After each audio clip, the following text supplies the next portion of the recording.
Queridos em Cristo Jesus, a nossa primeira intenção aqui é se deixar ser inundado pela graça de Cristo Jesus.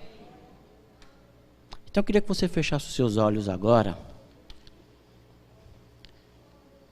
As cadeiras estão longe uma das outras. Então eu quero que você deixe-se compreender que a graça de Cristo vai ocupar os espaços vazios que você está percebendo aí, entre uma cadeira e outra. Tem espaço para os anjos passearem entre nós. E eles estão aqui.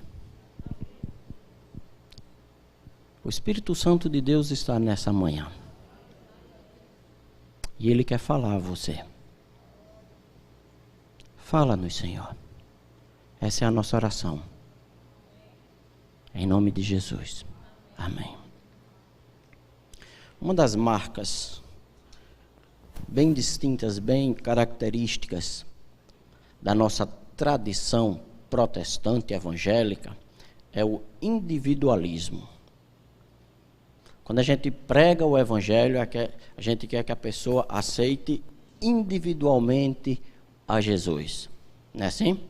Cada um dará conta de si mesmo a Deus.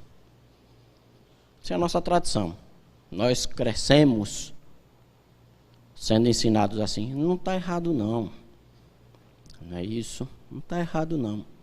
Mas nessa manhã, eu quero lhe pedir, não sei se você vai conseguir, mas eu quero lhe pedir que você faça aí um esforço mental. Eu gostaria que você pensasse coletivamente. Para o que eu pretendo dizer nessa manhã, aquilo que o Espírito Santo me trouxe, é muito interessante que você não pense em você, pense na comunidade. Você é parte desse povo. E o que eu tenho a dizer para você nessa manhã só vai fazer sentido no grupo. Por que eu estou dizendo isso? Porque muitas vezes você pode pensar assim: ah, mas comigo isso não acontece. E eu vou acreditar que com você não acontece.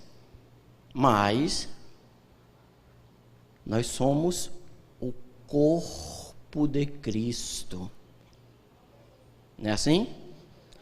E se você quer ter noção do que é o corpo de Cristo, você passa a semana inteirinha sem lembrar do dedinho do pé. Dá uma topada na quina da mesa, ele torna o centro do seu corpo. Você esquece do resto todo, mas você lembra do dedinho, que você passou a semana sem nem lembrar que ele existia. E quem é pai e mãe vai saber que às vezes até seu filho tomou banho e esqueceu de lavar ele. Não é assim? Nós somos corpo. E eu queria que a gente pensasse como corpo nessa manhã. A segunda coisa que eu quero que você se esforce aí, esquece a instituição. Não sou contra ela. Ela é importante, ela é necessária e tem o seu papel.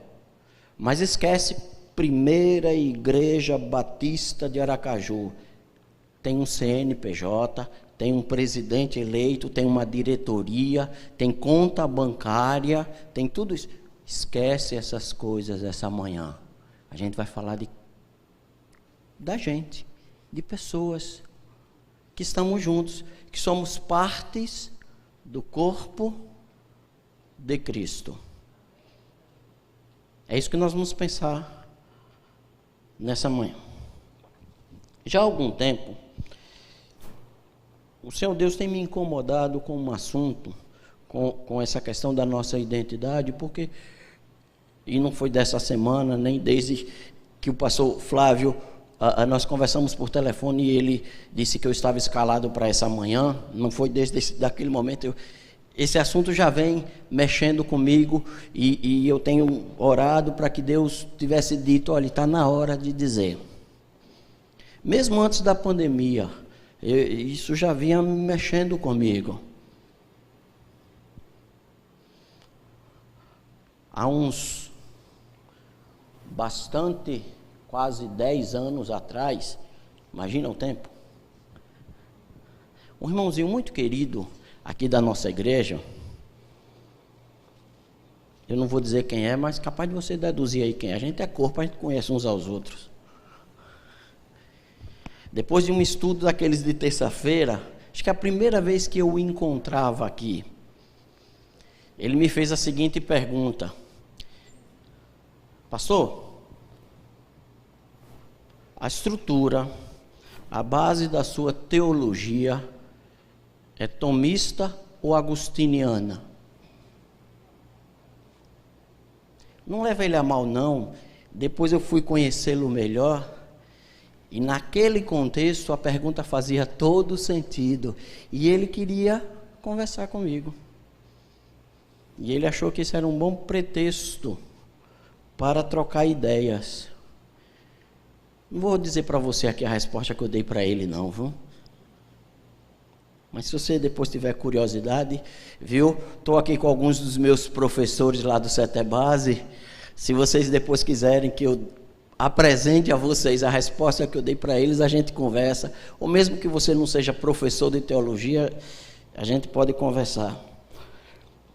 Mas também não é sobre isso que eu quero falar. Isso foi só porque eu lembrei desse caso essa semana e comecei a remoer algumas questões que têm se tornado incômodas no meio da igreja. Nós temos vivido um tempo que eu tenho descrito como um tempo beligerante, um tempo de disputa, de brigas, de embates, né? Ou você é calvinista, ou você é arminiano, ou você é de direita, ou você é de esquerda, ou você é carismático, ou você é tradicional, e a gente tem se arranhado.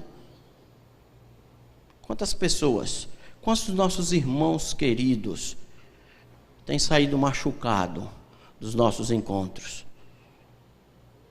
Porque estamos defendendo a pureza e a verdade da nossa fé. Quantos têm sido escorridos pela porta? No final do ano passado, entre um dos vários grupos de WhatsApp, um dia desse eu disse a título de brincadeira, e eu vou dizer também aqui do mesmo jeito, viu? Se você quiser acreditar ou não, é problema seu. Quiser levar na brincadeira também. Eu acho que Deus inventou a comunicação e o diabo o grupo de WhatsApp. Porque não é possível. Olha, e num desses grupos eu participo de não sei nem quantos dele, muitos por dever profissional, mas nenhum deles em que todos eram crentes, pelo menos se dizem assim, né? No meio de uma discussão lá, e estava sério a discussão, eu em geral não entro em discussão em WhatsApp, é um princípio meu. Se você quiser fazer isso, é problema seu e de Deus, eu não vou entrar nessa questão, eu não entro em discussão nesse negócio. Mas eu acompanho, eu fico lendo. E de repente um dos membros lá do grupo disse um impropério, um negócio muito feio em relação a outro, e nessa hora eu não me contive. Fui no privado, porque no grupo eu não me pronuncio, e só fiz a pergunta. Dei um print, sabe como é que a gente dá um print? Passei no privado e disse: você chamou isso aqui a alguém pelo qual Jesus foi à cruz? Esse palavrão que você disse é dirigido para o homem da cruz? Porque é assim que a gente vive. Não, mas eu vivo, mas Cristo. Você tem certeza que você está achando que o homem da cruz é isso aí que você disse?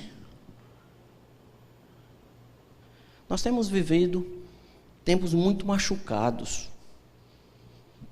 Porque a gente, infelizmente, tem perdido a nossa identidade.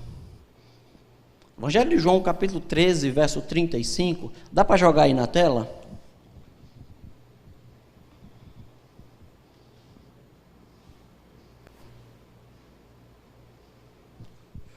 Evangelho de João, capítulo 13, verso 35. Quando eu era embaixador do rei, essas conversas que a gente conta enquanto vocês passam as páginas, viu? Eu decorei esse versículo. Isso. Vamos lá, dá para dizer todo mundo junto, bem bonito, como crente, como corpo de Cristo. Vamos lá, todo mundo bem bonito.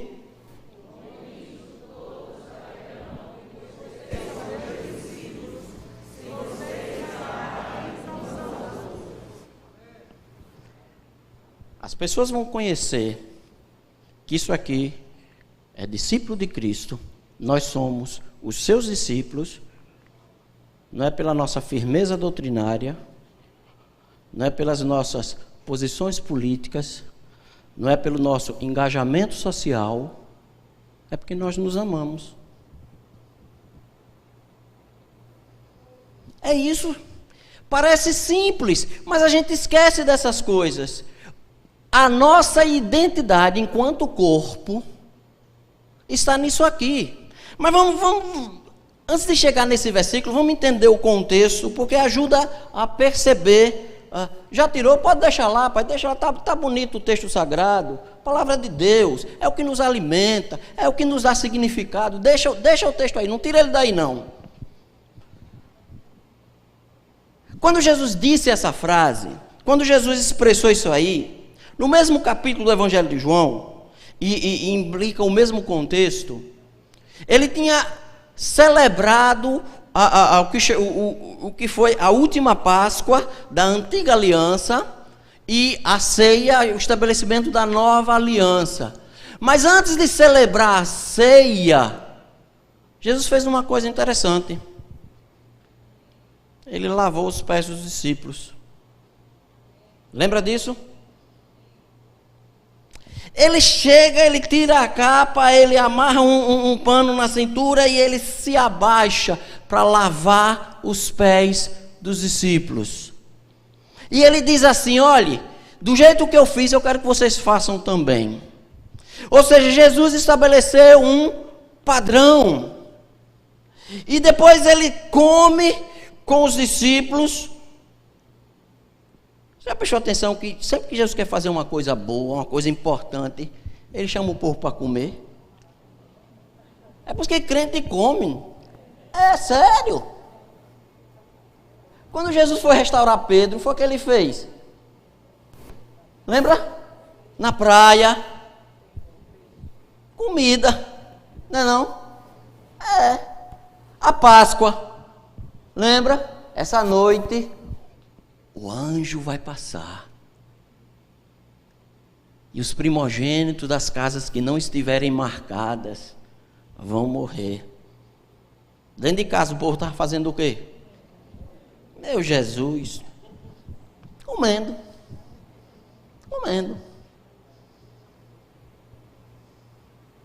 Tem tudo a ver com a nossa fé. Jesus comeu a Páscoa, a nova aliança com seus discípulos. E ele está nesse ambiente extremamente íntimo ali com os seus discípulos. E ele começa a dizer: olhe, um de vocês vai me trair. E começa um bochicho no meio dos discípulos. Quem? Né? João descreve essa maneira, esse que vai trair de uma maneira dura, pesada. Sabe como é que Jesus disse? Aquele que bota a mão no meu prato. Tem intimidade maior do que botar a mão no prato? Hein, mãe? Quantas vezes seus filhos já botaram a mão no seu prato? Manda outra pessoa botar para ver a confusão que é, mas o seu filho bota. Jesus disse: aquele que botou a mão no meu prato. Ah, isso machuca.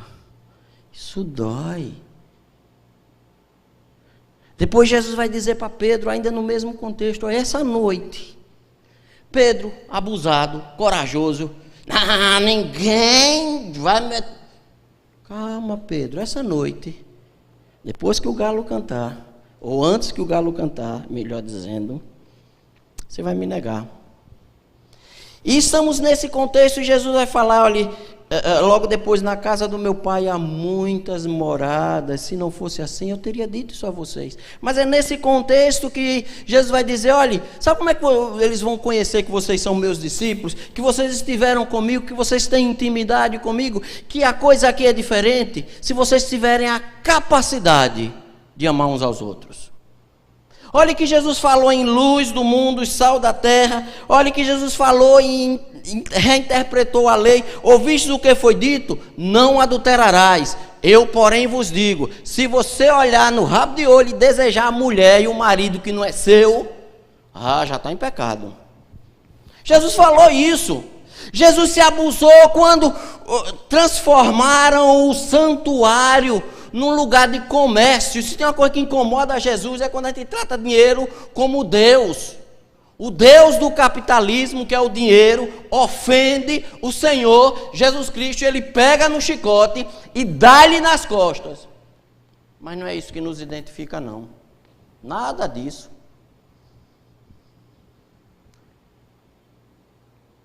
Nós somos conhecidos quando nos amamos. E eu podia aqui listar uma série de realidades que exemplificam o que é o amor, o que deve acontecer entre nós. Para que as pessoas que estão lá fora, quando olharem para essa parte do corpo de Cristo, possam dizer, esses são discípulos mesmo. Aí tem uma coisa diferente. Mas eu quero listar 3 verdades. Tem várias outras. Porque essas 3 verdades têm me incomodado já há algum tempo, e eu tenho orado por isso, como corpo de Cristo. A primeira verdade é que o amor que Jesus está falando aqui exige relacionamento. Lembra dessa palavra?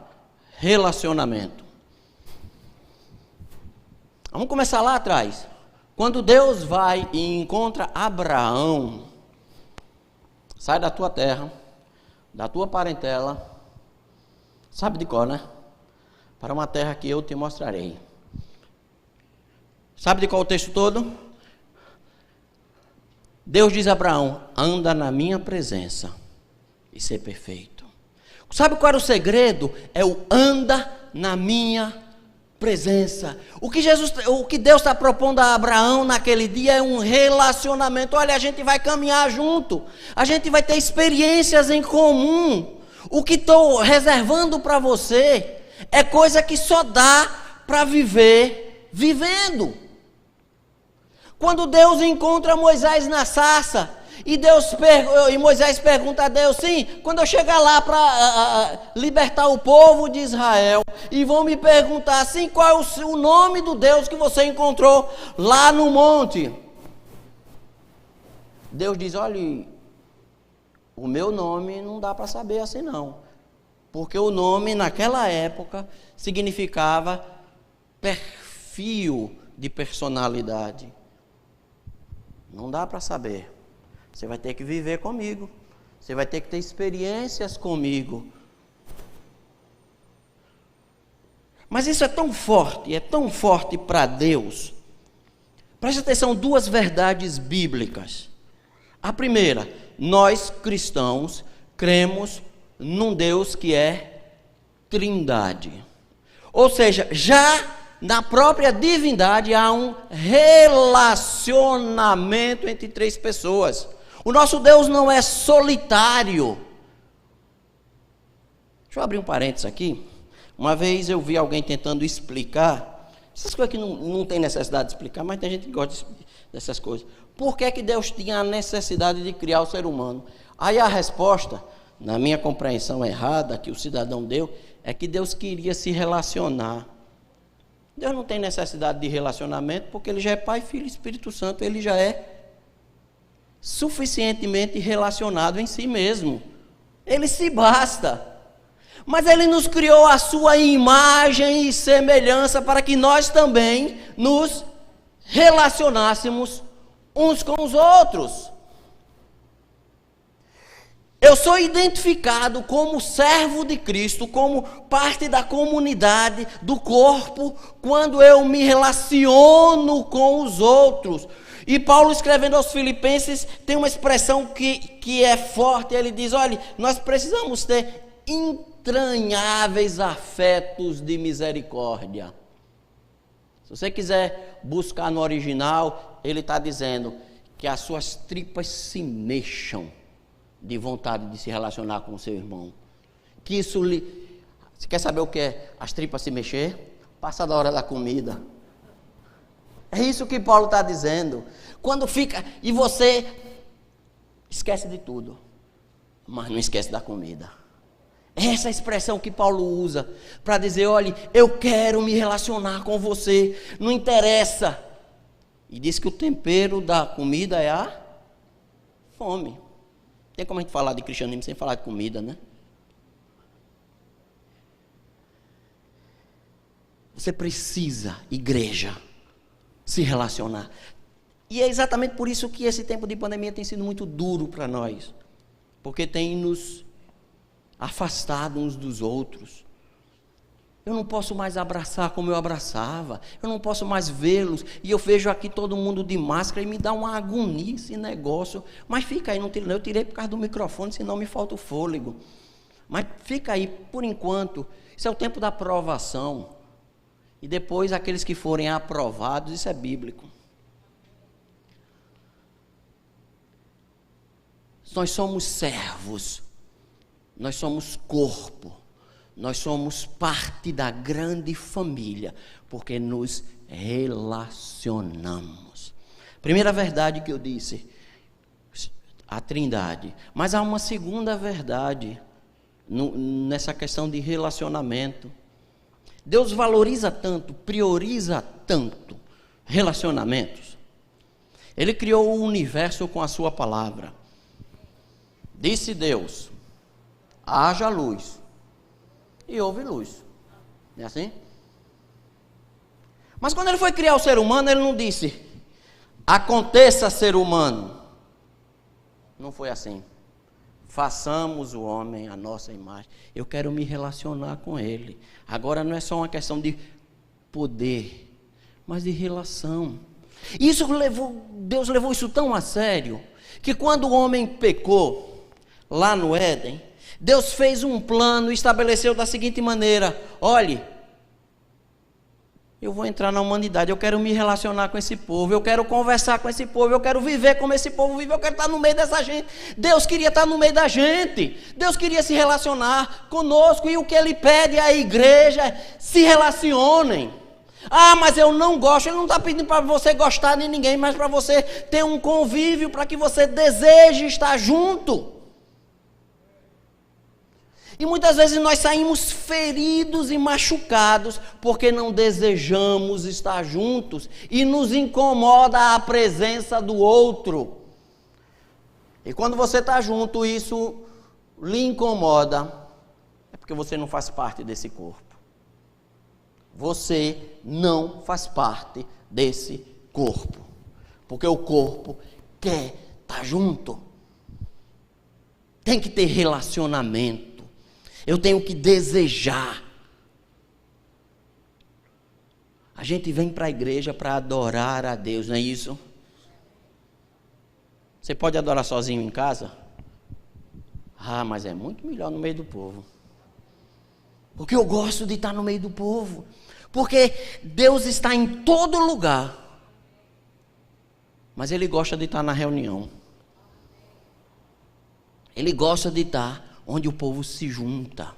Primeira coisa, o amor cristão que nos identifica acontece no relacionamento. Eu tenho que viver no meio de gente. E tem gente que é chata.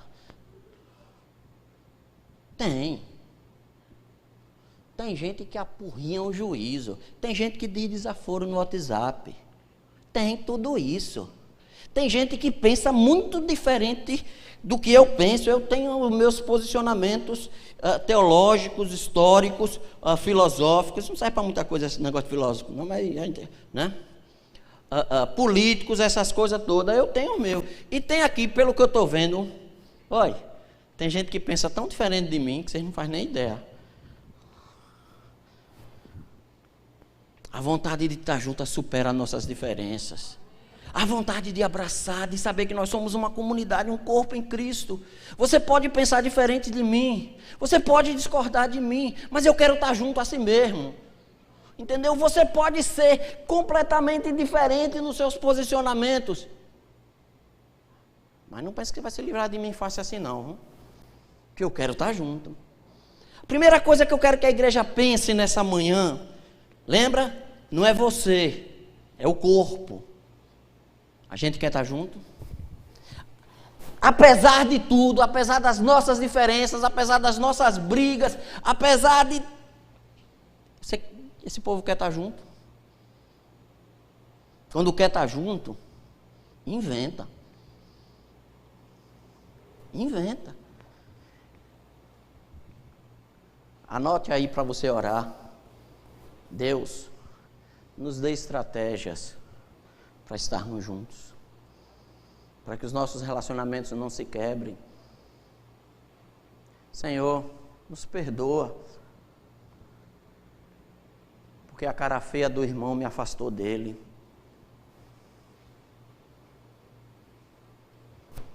Primeiro ponto, relacionamento. Mas há um segundo ponto, que é consequência desse primeiro, acolhimento.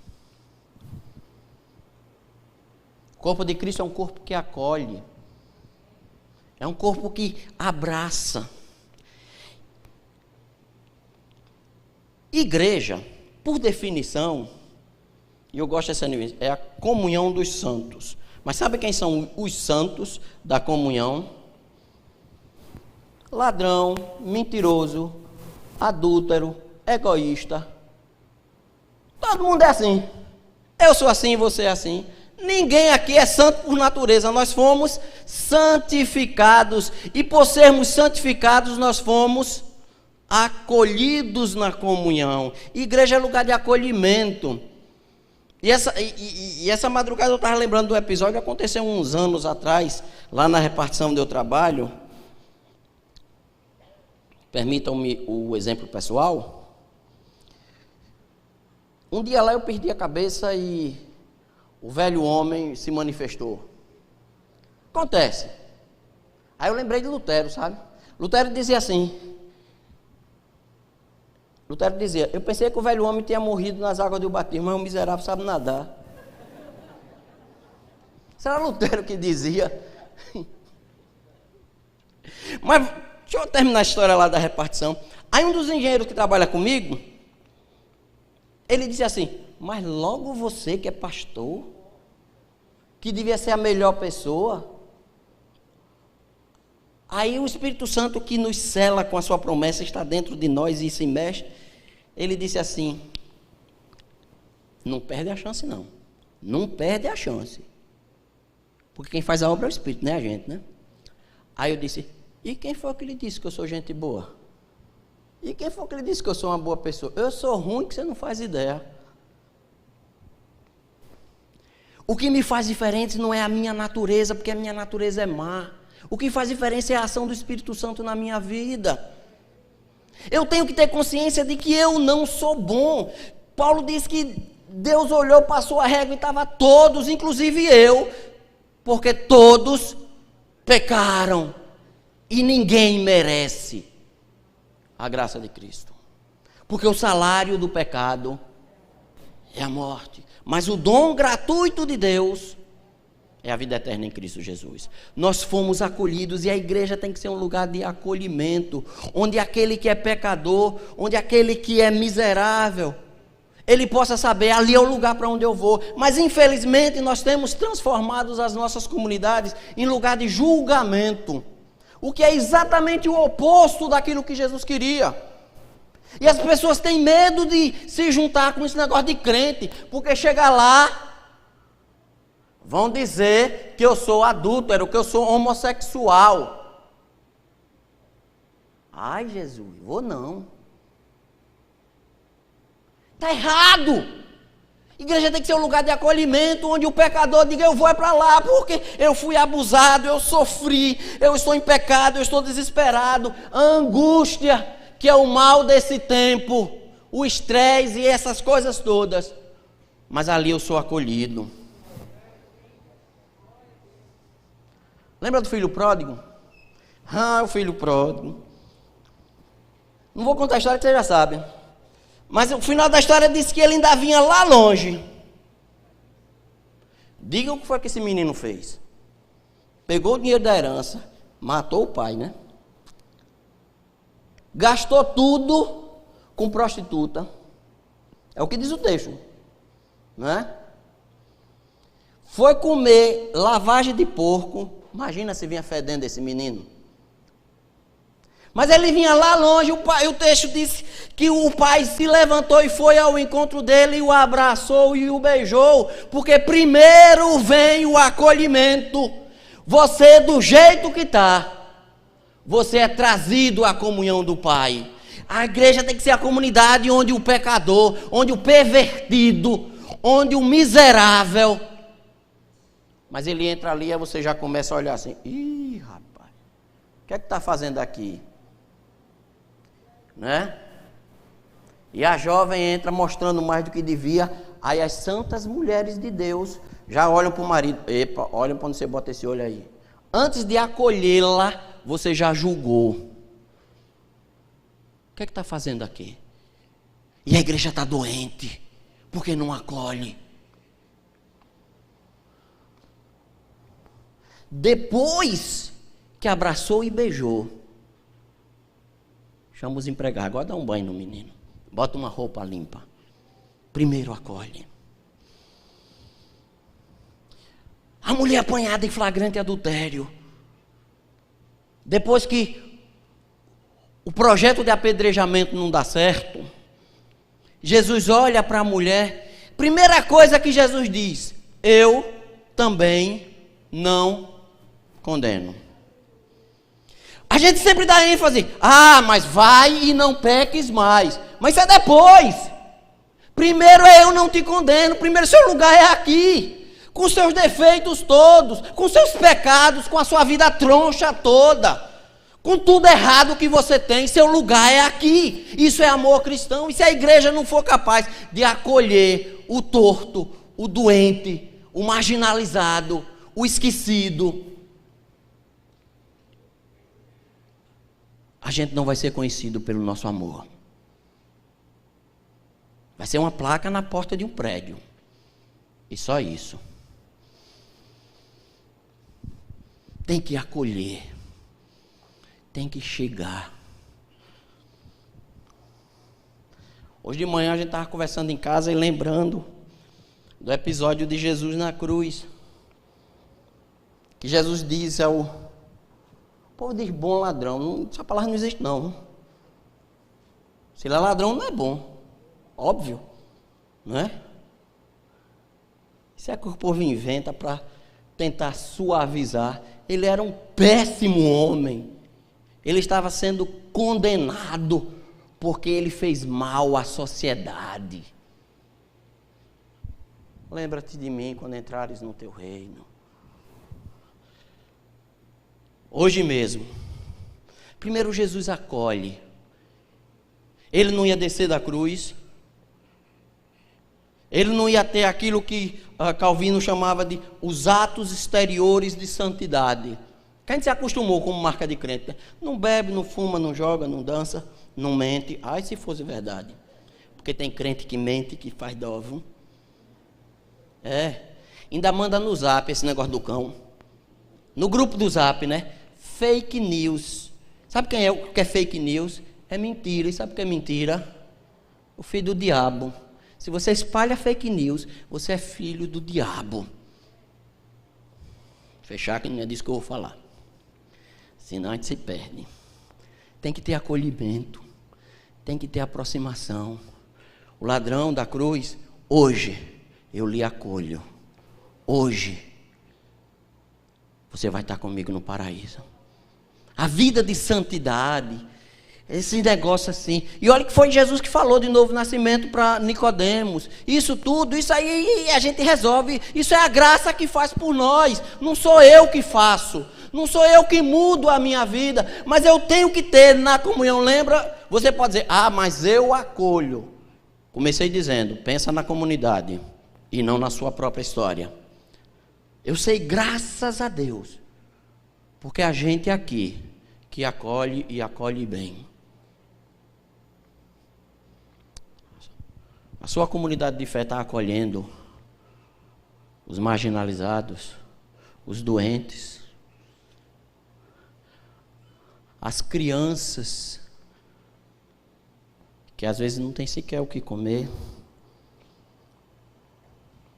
as mulheres que sofrem abuso doméstico, e chega aqui e não tem nem coragem de dizer, eu estou machucada, porque tem medo que lhe bote o dedo na cara e diz, a culpa é sua. E Jesus está dizendo, vem a mim todos vocês que estão cansados, sobrecarregados, estrupiados, esfomeados, sofridos, marginalizados, venham e eu vos aliviarei. Troque essa vida de sofrimento que você tem por essa comunidade acolhedora.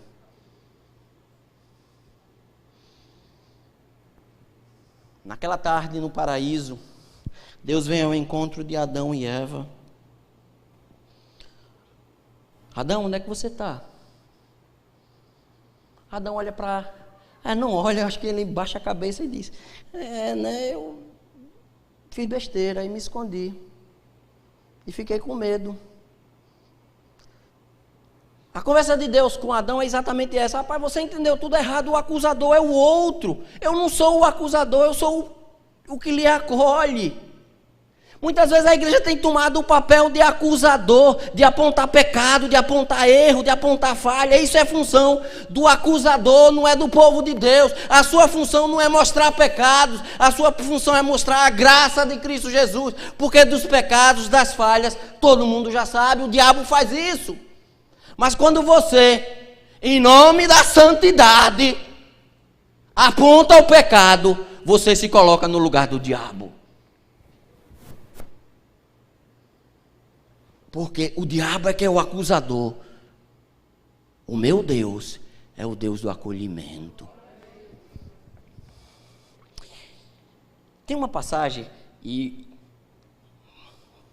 me permita usar a imaginação, eu gosto demais disso. Dali, Jesus iria para o Getsemane, depois de ter dito essas coisas, ia para a cruz, morrer. Primeiro dia da semana, Jesus apareceu aos discípulos, Tomé não estava presente. Sempre assim. Crente que falta culto, deixa de ver que Jesus está presente, mas isso é outro assunto.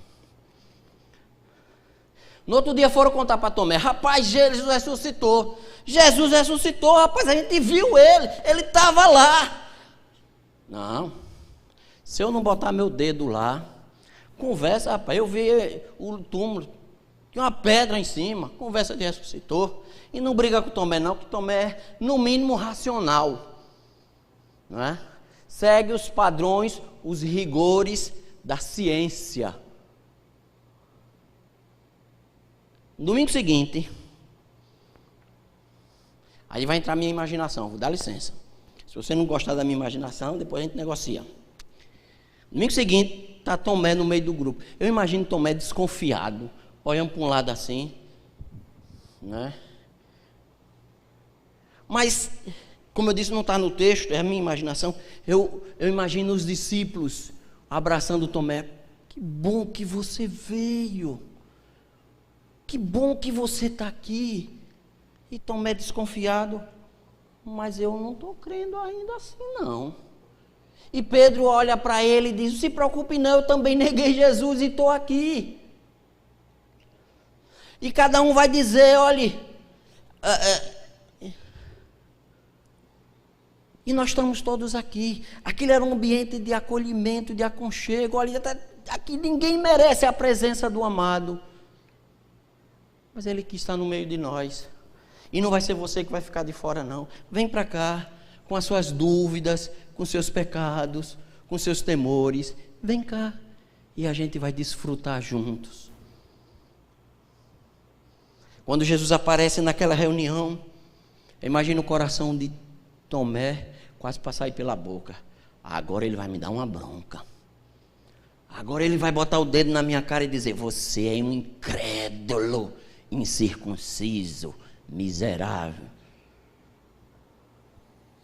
Jesus chega e eu posso imaginar a voz de Jesus. Sabe aquela voz gostosa, suave? Tomé, meu filho, vem cá. Vem cá, vem cá. Bota a tua mão aqui. Vem aqui do lado. Sou eu. Eu quero te acolher, eu quero te abraçar. Seu lugar é aqui no meio do povo. Ah, mas eu não mereço. E quem foi que disse que os outros merecem? Não é por merecimento, pela graça sois salvos. Isso não vem de vós, é dom de Deus. Não vem das obras do que você faz, para que ninguém se glorie. Nós fomos acolhidos pela graça. E o que Jesus espera da comunidade é que acolha também. Primeiro lugar, relacionamento. Segundo lugar, acolhimento. Anota aí para você orar. A sua comunidade tem acolhido o pecador. Aquele que é homem se veste de mulher. Imagina aí entrar por essa porta. Ih, rapaz, o negócio é sério. É para esse que Jesus veio. É esse que precisa ser acolhido. Primeiro você diz: eu também não te condeno. Entre cá, senta aqui do meu lado. Depois a graça vai cuidar do resto. Relacionamento, acolhimento. Mas a gente está falando de comida também. E vem o terceiro ponto. Partilha. O que Jesus fez foi partilhar, foi dividir, foi dar. Ninguém tem maior amor do que esse, de dar a vida pelos seus amigos. O amor que deve acontecer é um amor que dá, que partilha. Naquela primeira final de tarde da ressurreição, Jesus caminhou com 2 dos discípulos que estavam indo de Jerusalém a Emaús, 12, uma légua, quase 2 léguas, de Jerusalém a Emaús, caminhando na perna da quase a tarde inteira. E Jesus entra no meio da conversa deles dois e eles não sabem com quem estão conversando, e eles não conseguem identificar, e o texto diz que Jesus começou a explicar. Deu uma aula de teologia bíblica, como nenhum professor nosso hoje pode dar. Foi Jesus que deu, você imagine. Não se sinta ofendido não, mas essa comparação é injusta, né? Você imagina a aula foi um curso inteiro de 4 anos naquela tarde. Que ele diz que ele começa com Moisés e vai explicando. E o texto diz que o coração ardia e queimava por dentro. Isso é bom, isso é excelente. Mas eles não conheceram Jesus. Sabe como foi que eles conheceram Jesus? Quando Jesus entrou na casa e partiu. Quando parte o pão, Jesus é conhecido. Quando a igreja parte o pão, e aqui você pode, e eu já preguei nesse texto, exemplificando a ceia e tudo, e não está errado, mas eu quero chamar a atenção que é na partilha, no pão compartido. Quando eu divido o que eu tenho, o meu pão, e dou, Jesus é conhecido no meio da comunidade. Os seus olhos se abriram. Talvez seja por isso que o mundo lá fora não conhece Jesus no meio da comunidade porque nós não temos partido o nosso pão. Porque não há partilha, é o meu e o seu. O filho mais velho da parábola, lembra do filho pródigo? Trabalhei esse tanto de tempo e nem um cabrito magro eu ganhei. O pai chega para ele: você entendeu tudo errado, meu. Entendeu tudo errado. Eu não preciso desses cabritos, não. É seu. Se você nunca leu o Salmo 50, lê lá que Deus é de uma ironia fina, gostosa. Ele está dizendo o seguinte: olhe, vocês estão me trazendo suas ofertas, seus bois, como se eu precisasse de alguma coisa. Eu não preciso disso não. Lê o Salmo 50 depois com calma. Porque fui eu que criei o boi. E se eu tiver fome, eu mesmo dou conta de comer o boi. Deus não precisa da sua adoração. Deus não precisa do seu culto. Deus não precisa do seu louvor. Muito bonito, glória a Jesus, continue cantando. Deus não precisa disso não. Mas Deus quer que eu seja conhecido pelo pão partido. Ah, mas o meu pão é pouco. E Jesus está sentado na porta do templo. E as pessoas vêm trazer a oferta. Envelope gordo, eita. Né? Antigamente era o cheque, agora não precisa mais nem trazer aqui, faz transferência bancária. Bonito, né? Alguns dízimos, glória a Jesus por isso. Diz amém. Alguns dízimos têm mais zeros do que o salário de outros por aqui, sabia disso? É sério. Mas Jesus estava sentado ali olhando, curiando. De repente vem, sabe aquela velhinha de cabelo branco, passinho devagar, velhinha que você gosta de abraçar, gente boa, né? A gente precisa desses velhinhos na igreja. É marco da história. Chega aquela velhinha, 2 moedas. Dependendo de onde cair lá no gasofilácio, capaz de nem ser contado.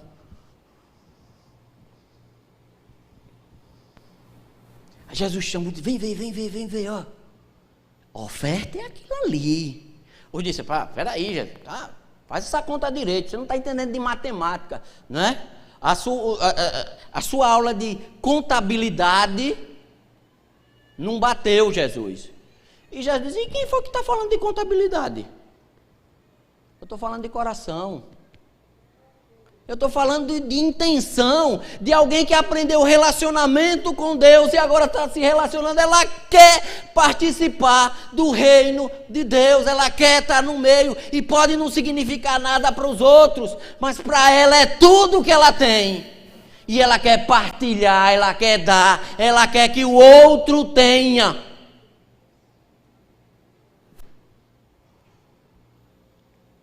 Quando você partilha o que você tem, Jesus é conhecido na comunidade. Relacionamento, acolhimento e partilha. Se não houver isso na igreja, a gente vai continuar se espinhando, se machucando. Vai continuar saindo gente daqui, chorosa, com traumas, e ninguém vai conhecer que isso é povo de Deus. Terceira oração que eu quero que você faça. Deus não está perguntando quanto você tem, mas quanto você quer dividir, partilhar.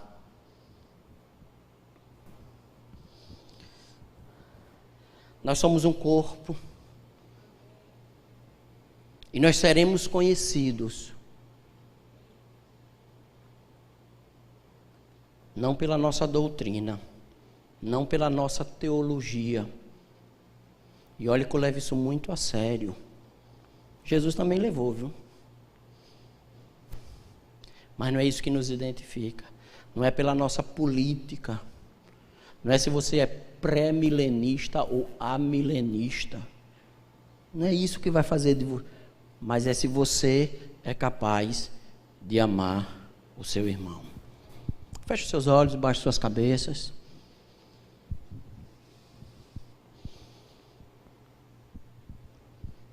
Menos você, Raul. Raul, menos você vai fechar os olhos, porque você vai tocar.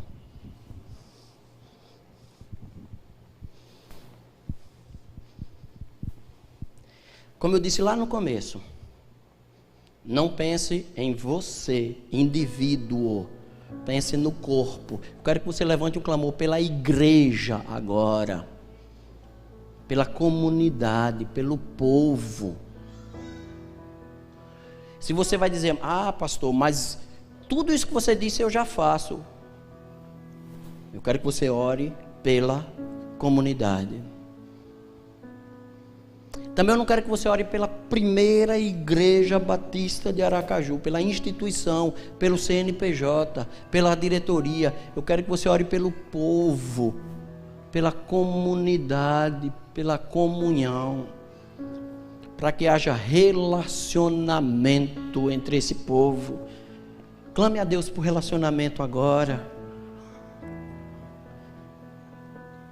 Vou dizer de coração, eu creio num Deus que faz milagre. E se você não sabe como isso vai acontecer, a sua parte não é saber, é clamar. Clame por relacionamento. Igreja de Cristo, clame por acolhimento, para que as pessoas se sintam bem recebidas. Eu não estou falando daquele aperta a mão do seu irmão aí não, que a gente fazia. Agora deixa eu fazer por causa da pandemia, né? Não saia daqui sem apertar a mão de 5 pessoas. Fala sério, isso não serve para nada. O que vale é acolhimento. É o sofrido que entra ali. É a mulher machucada que entra ali. E ela sabe que aqui ela é bem-vinda, que aqui ela é abraçada. Peça a Deus que isso aconteça no meio do povo. Clame a Deus agora por partilha, para que a igreja tenha o santo hábito de dividir tudo o que tem. Capítulo 2 de Atos dos Apóstolos diz que Deus acrescentava todo dia, aqueles que estavam sendo salvos. Sabe por quê? O versículo anterior diz exatamente: porque nenhum deles tinha nada considerado como seu, mas traziam tudo, partilha, traziam tudo aos pés dos apóstolos, de modo que não havia no meio da comunidade ninguém que passasse necessidade.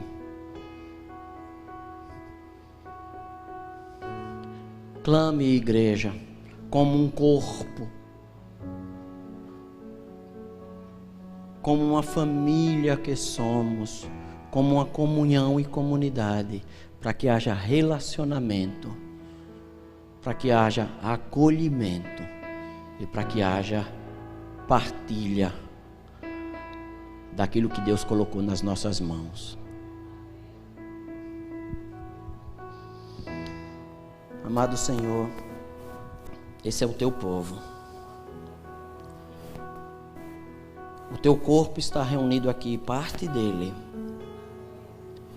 Tem misericórdia desse povo. Mostra mais uma vez que a tua graça é maior do que os nossos pecados, maior do que as nossas limitações, maior do que as besteiras da nossa caminhada, Senhor.